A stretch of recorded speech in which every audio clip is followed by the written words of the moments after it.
This is the Saturday Morning Serial Podcast with your host, Amanda Ann.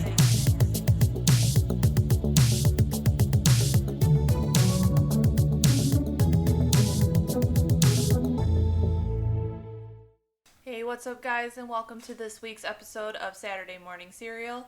I'm Amanda Ann, and I have watched some good shows this past week. I don't know about you guys, but I'm a little sad because Lego Masters Season 2 is over, and congrats to the winners. That's like one of our favorite game shows. I don't know if you would really consider it like a game show. It's just very creative, and who doesn't love a good game show? I mean, come on.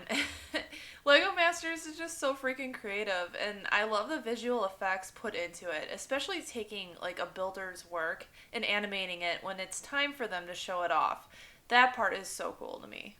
Anyway, yeah, I've watched that, the new What If episode, a few documentaries actually, like I'm actually in the middle of watching this Lula Rich documentary on Amazon Prime. I don't know if you guys have, but I do own a few pieces of that, and well, I guess you guys, if you watch the documentary, you will find out. So yeah. But another one I actually watched was kind of an eye-opener about 9/11 and how it's still affecting the first responders today, and that was actually made by Spike Lee, and you can stream that on HBO Max. And speaking of HBO Max, there's a new show that premiered on there this past week that I'm going to talk about for this episode, and it's called Scenes from a Marriage. The first episode is now available to stream on the platform, and I was initially interested in this series because of the two main actors, Oscar Isaac and Jessica Chastain.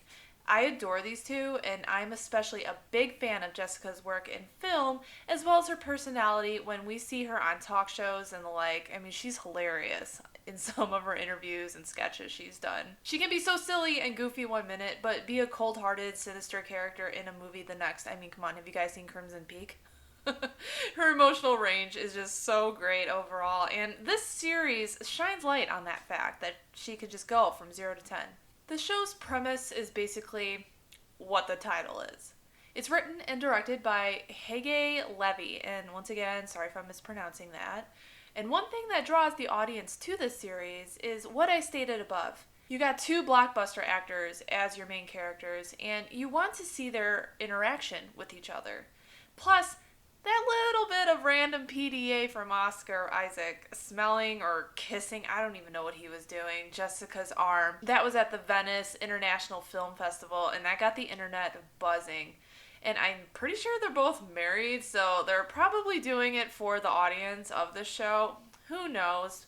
But I'm going to try to keep this review spoiler-free, but be warned, a few spoilers might slip. Also, if you are triggered by abortion and that nature, this show might not be for you.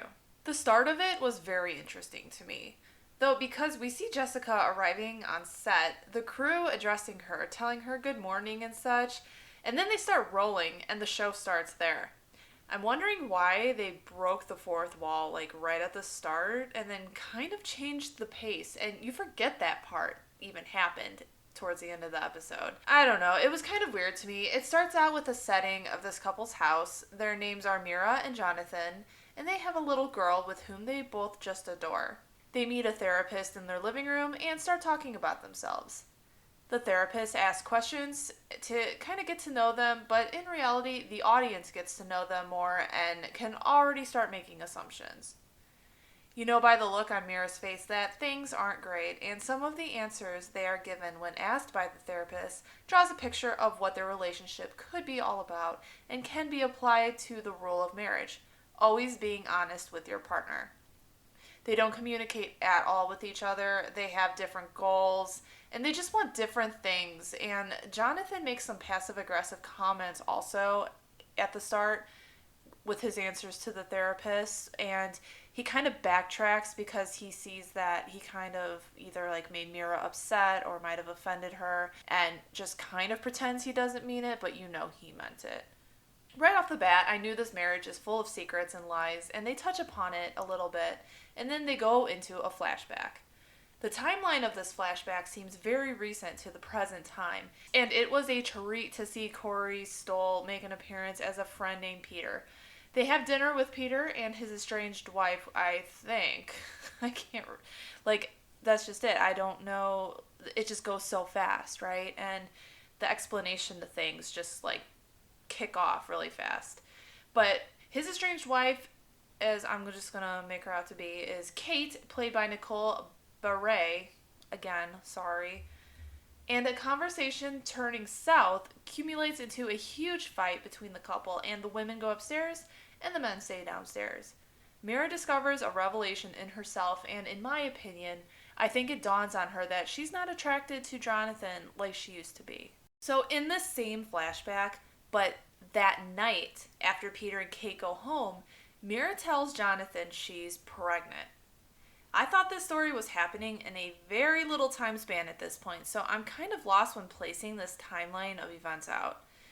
Now we're in a whole other storyline that we didn't really see coming at the beginning.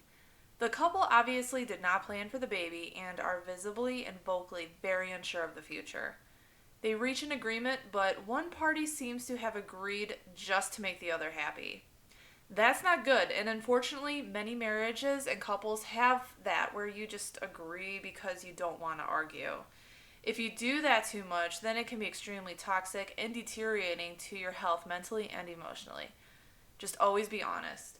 I do have to say, though, I like the aesthetic of the set with their home and the color schemes. It looks like a very old school home, very artsy, Art Deco-ish almost. And Jessica Chastain doesn't wear makeup in this show, and Oscar has a rugged appearance. He's got like a beard going on, and you can just feel the emotion and troubles this couple is going through on their faces. These two actors are doing a fantastic job, and their chemistry is great. And like I said earlier, the story just takes off, and I felt like they tried to cover a little too much in the hour the episode duration was. However, I do look forward to more, and will be curious to see how this all pans out in the end. HBO Max has really risen as a competent streaming platform, especially over this past year. They've been releasing films along with their theatrical releases to stream for a limited time, such as like The Justice League, Wonder Woman, and I don't think I've heard anything negative about that. I mean, we all know what's going on with Scarlett Johansson and her team in Disney Plus, but I personally haven't heard anything like that happening with HBO Max and all that. Let me know if you have, but yeah. Now they are really branching out, though, and making their own content exclusively for the platform, and I look forward to seeing what they have in store. It's good they're creating their own content because I know some platforms don't have exclusive, like, new and exciting content, and you end up watching what you want and end up canceling. Like, you download a streaming platform just to, like, maybe watch a rerun of a show that aired a few years ago or a movie that's older, but then you watch it and you don't need that platform anymore. But I'm glad HBO Max seems to be on the right path. Plus, you can watch older films, like now they put all the Harry Potter movies on there, and then shows like Fresh Prince of Bel-Air, that's like one of my favorites. It's overall a great platform, and I recommend it. So, for those that have watched Scenes from a Marriage, what do you think? Also, what are you guys watching these days? It's good to have some interesting shows, movies, and overall entertainment coming back better than ever, which leads to next week's episode, The Return of Broadway. I'm going to be talking with some of my friends, and we're just going to discuss our favorite musicals and plays, and even our Tony Award predictions, because those are going to be on a week from Sunday. So you don't want to miss out on that. And I was in theater all through high school, and I mean, like, my favorite musical at that time was Wicked. I think that was like everyone else's favorite musical back in the day. It probably still is. And Wicked still holds a place in my heart. But now as an adult, I really enjoy Les Miserables. But I have a lot of favorites. So anyway, we'll discuss that all next weekend. And I hope you guys have a good week, and I'll talk to you then.